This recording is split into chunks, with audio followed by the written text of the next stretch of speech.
Hello, my name is Anna Chambreau and I was the resident coordinator of SP1. I am a student at Sciences Po Toulouse, a political science school, and I am also an intern at PS School. I had the opportunity to participate in the ModelUNSF 2023 as a resident coordinator of SP1. My role was to frame the debate to make sure that the discussion between delegates went smoothly and that everyone had the opportunity to participate.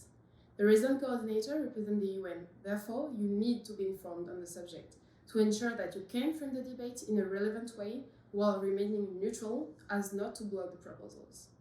The SP1, Food and Nutrition Security, was focusing on 3 SDGs.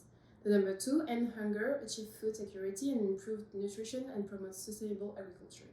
SDG 9, build resilient infrastructure, promote inclusive and sustainable industrialization, and foster innovation. SDG 12, ensure sustainable consumption and production patterns. Over 3 days, participants developed a proposal to achieve these Sustainable Development Goals for 2023. During the first session, the delegates took turns to expose their proposition and the points they wanted to address in the strategic framework. The main subjects that were debated were the topic of the population to target. Delegates, drawing on the past action of the organizations, debated which population should be targeted as a matter of urgency and what the barriers were.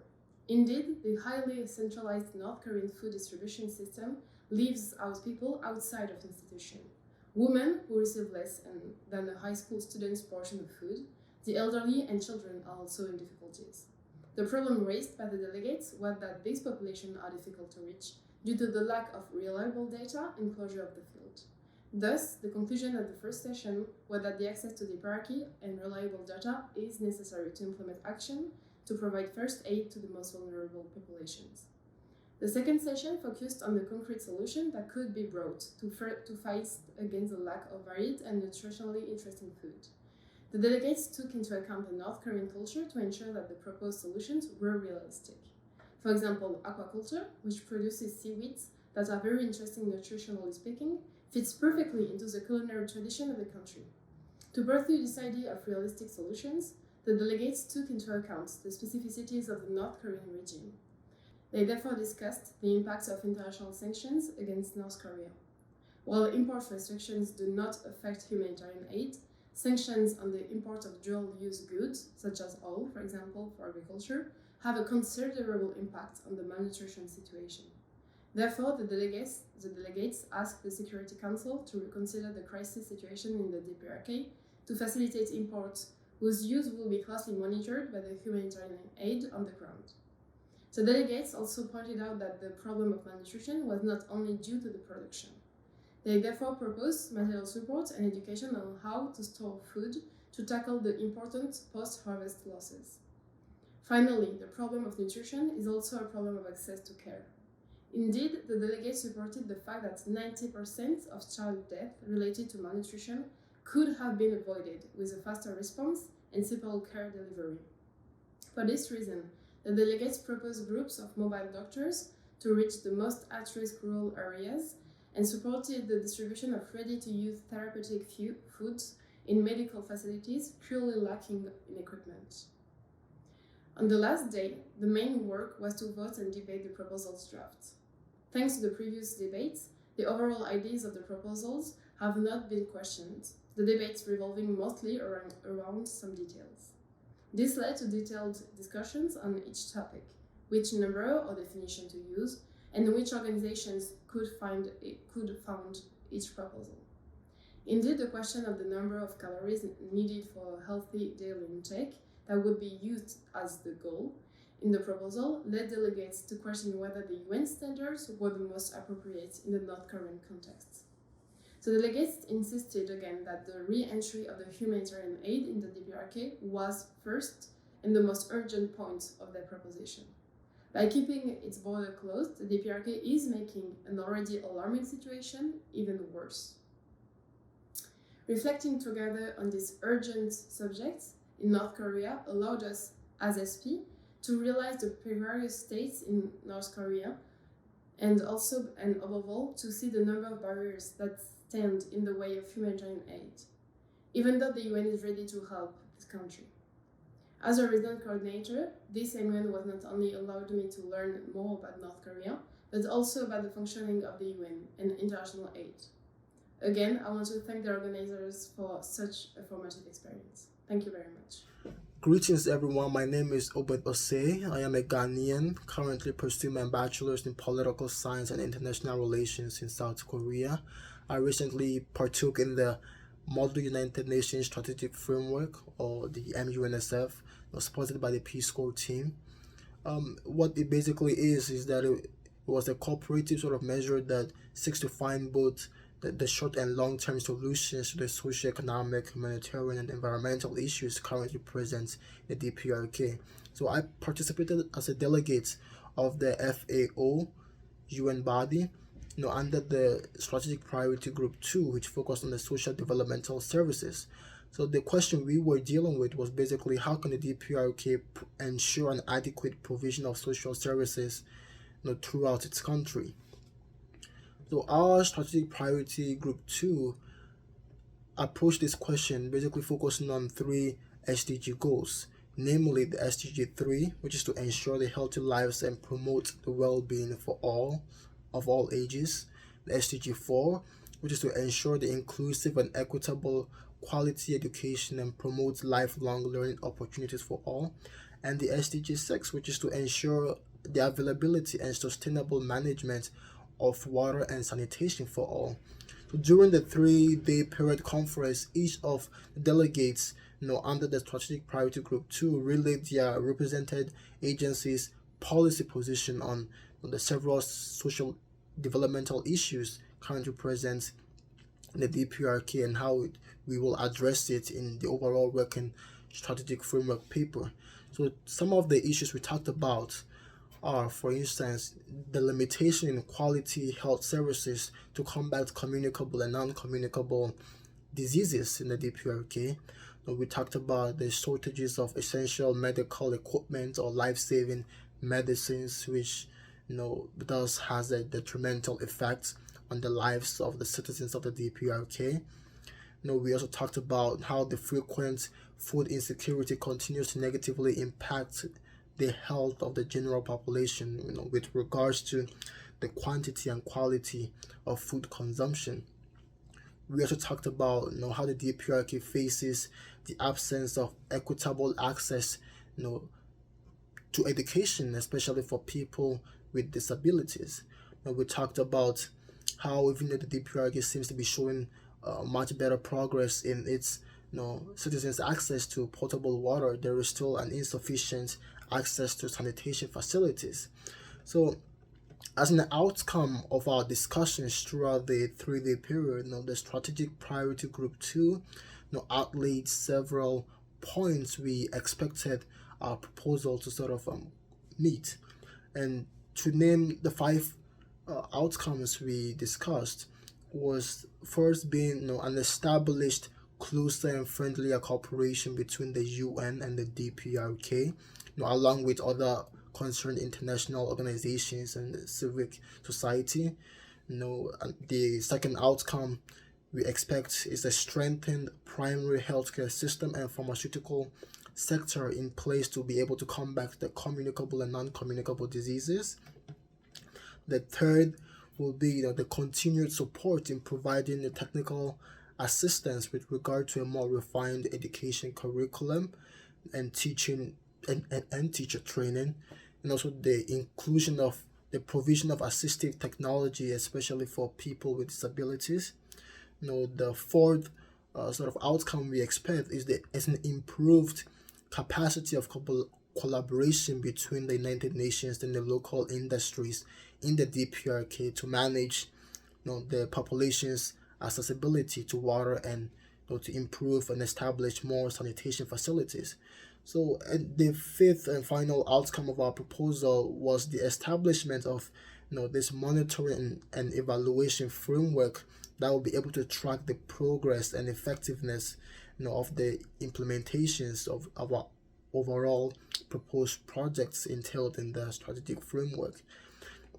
So overall, the experience, I think, if I speak on the behalf of the strategic priority group too, the experience of the model UNSF was quite educative, quite informative. It brought together a lot of brilliant minds from around the world, and it gave us the platform to be able to debate and discuss, and in a certain modeled after the United Nations, to be able to have a first-hand experience about how debating and how discussing on the SDG goals actually feels like. So it's quite a wonderful experience. And once again, on behalf of the of my strategic priority group, we would like to thank the Peace Corps team for sponsoring such an event, and the organizing community who oversaw the whole process of this conference. It was quite an informative and educational event. So thank you very much. Guys, I'm Tina. I'm from Yonsei University, and I'm currently majoring in international studies. And Model UNSF 2023 this year was especially an insightful experience for me and for a lot of people out there who have great ambition and interest in discussing sustainable development and its achievement. So, I did not only host this conference as a project manager, but I also partook in it as a resident coordinator for SP3, Resilience and Sustainability this year. One of the resident coordinator's main jobs was to actually help guide the direction of the ongoing discussion between UN agencies and RK and DPRK delegations as well, based on their understanding of Model UNSF, or more like UN strategic framework, and how it addresses the achievement of SDGs in DPRK. So if we take a quick look at the working proposal that we have been working on for SP3, Resilience and Sustainability, one of the major themes that we discussed was first, the DRM, Disaster Risk Management, that was being promoted by the DPRK government. We suggested that secondhand mobile devices actually be introduced following a one device per household policy, and public areas such as schools and hospitals will be, for sure, notified of the necessary information people have to know about natural disaster risk management.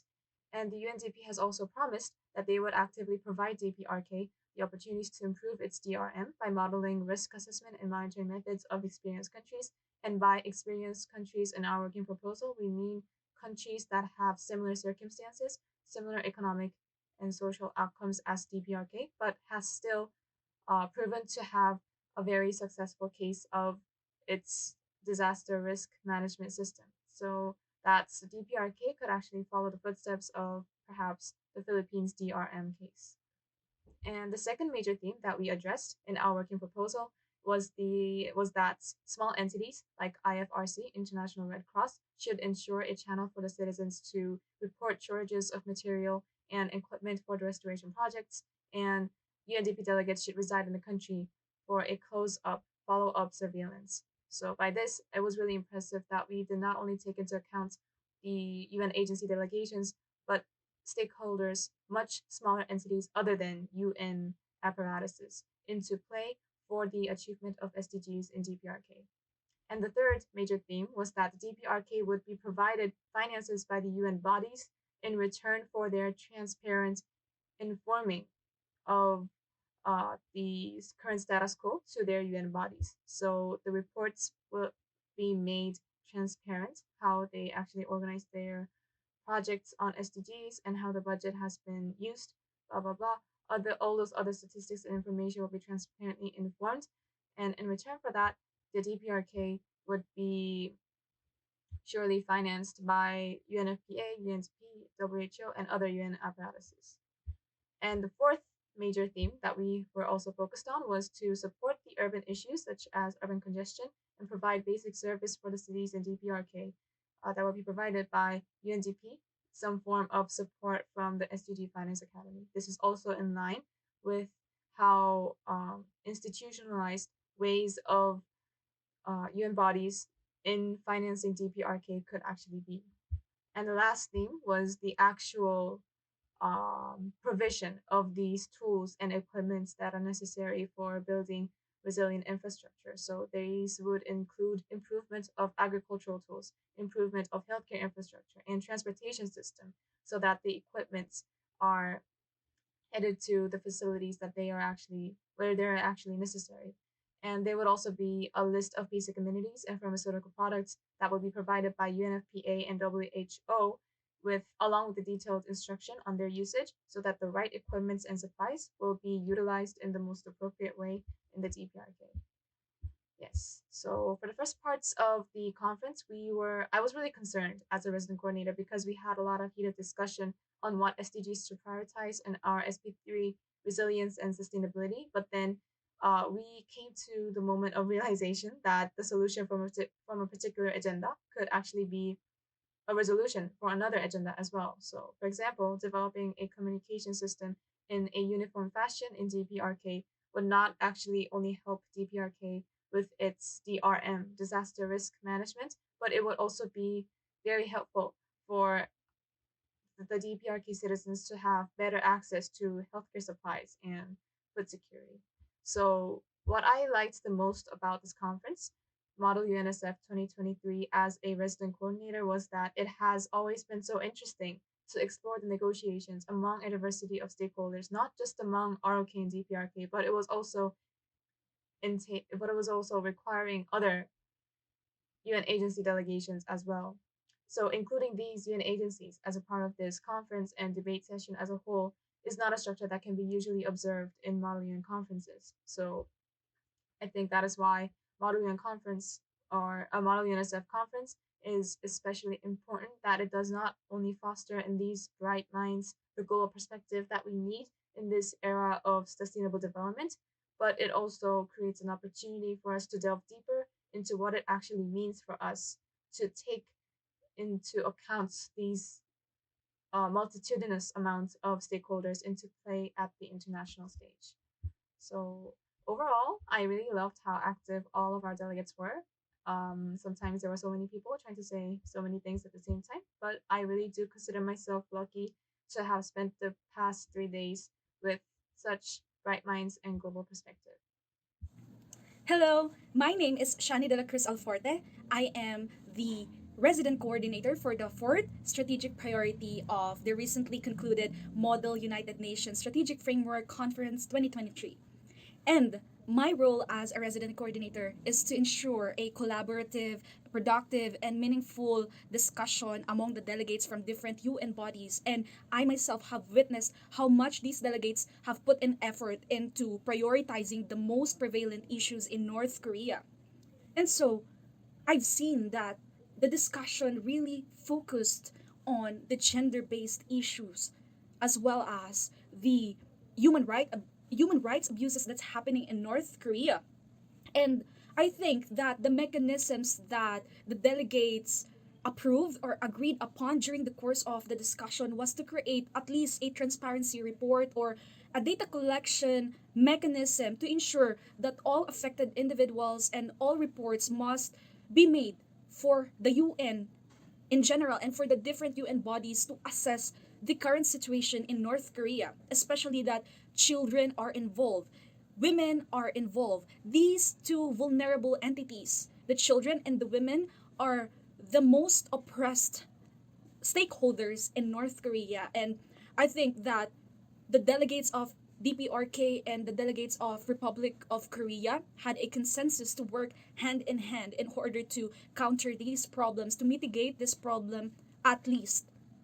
And I think aside from that, our committee really prioritized the new set of strategic framework between the DPRK and the UN so that to address the lack of education among the people so that they can sustain their lives in the long run, because I think the lack of education is something that's really critical to the overall development of North Korea as one nation. And I think under the strategic priority data and human rights development, we really put more emphasis on the creation of new set of at least um, strategies that can make North Korean officials work with UN openly with transparency. Because I know how restrictive the government of North Korea is, and at least the delegates wanted to create realistic solutions that will make North Korea agree with the strategies or the frameworks that were created during the committee debate. And so I think that the delegates, together with other persons involved, especially the communication with the North Korean defector, was a big factor to be able for us as a team in the fourth strategic priority to craft a draft proposal that indeed addressed the most urgent issues that North Korea faces today. That's all. Thank you.